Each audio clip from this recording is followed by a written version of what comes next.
महात्मा गांधी जी की, अब्दुल कलाम आजाद की, मालवीय की, ये विचारधारा एक तरफ है और बाबा साहब अम्बेडकर की विचारधारा इस देश के पंडित जवाहरलाल नेहरू के विचारधारा से जुड़ी हुई है।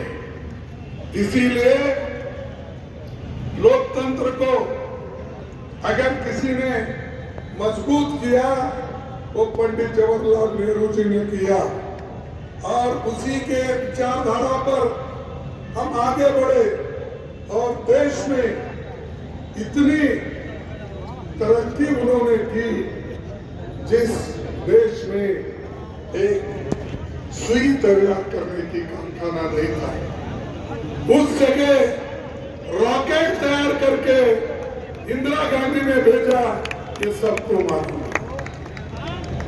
जिस धरती पे अनाज के लिए, खाने के लिए लोग तड़पते थे, पेट भरने के लिए तड़पते थे, वैसे जगह बड़े बड़े बांध और जो इरिगेशन प्रोजेक्ट्स बनाकर देश में हरी क्रांति लाए, वो कांग्रेस ने लाया।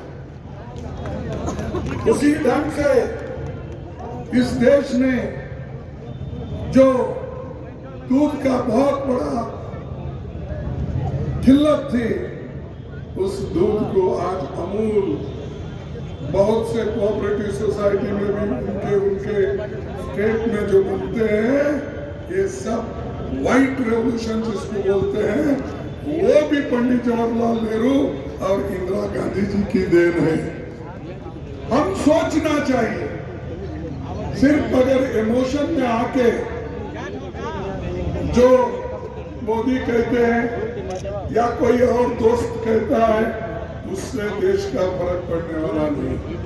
फर्क उस वक्त पड़ेगा जिस वक्त जिनके विचारधारा पे आप चलेंगे, जो विचारधारा गरीबों के हित में होगा, महिलाओं के हित में होगा, किसानों के हित में होगा, युवाओं के हित में होगा, वही विचारधारा सही है।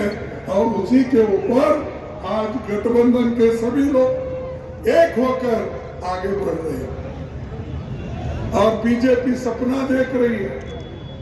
कभी बोलती है 500, कभी 400, कभी और गनीमत है 600 नहीं बोली क्योंकि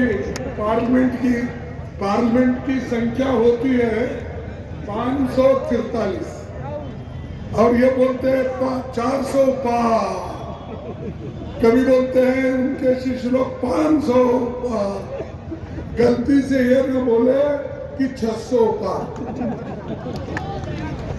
ये सोच है मोदी की, ये सोच है बीजेपी की और ये सोच है आरएसएस की।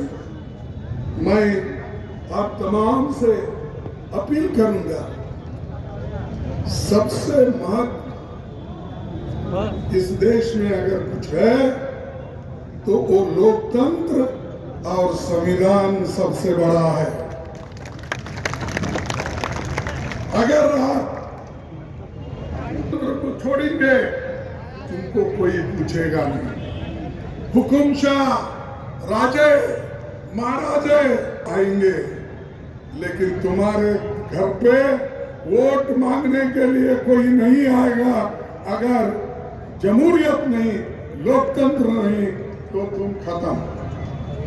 उसी ढंग से देश का संविधान बाबा साहब अम्बेडकर ने इसलिए बनाया, सबको समान दृष्टि से सबको एक करने के लिए उन्होंने प्रयास किया और नेहरू जी उसको स्वीकार किए, महात्मा गांधी जी उसको सपोर्ट करे। इसीलिए मेरे माता और बहनों को आज वोटिंग का अधिकार जो मिला इस देश में,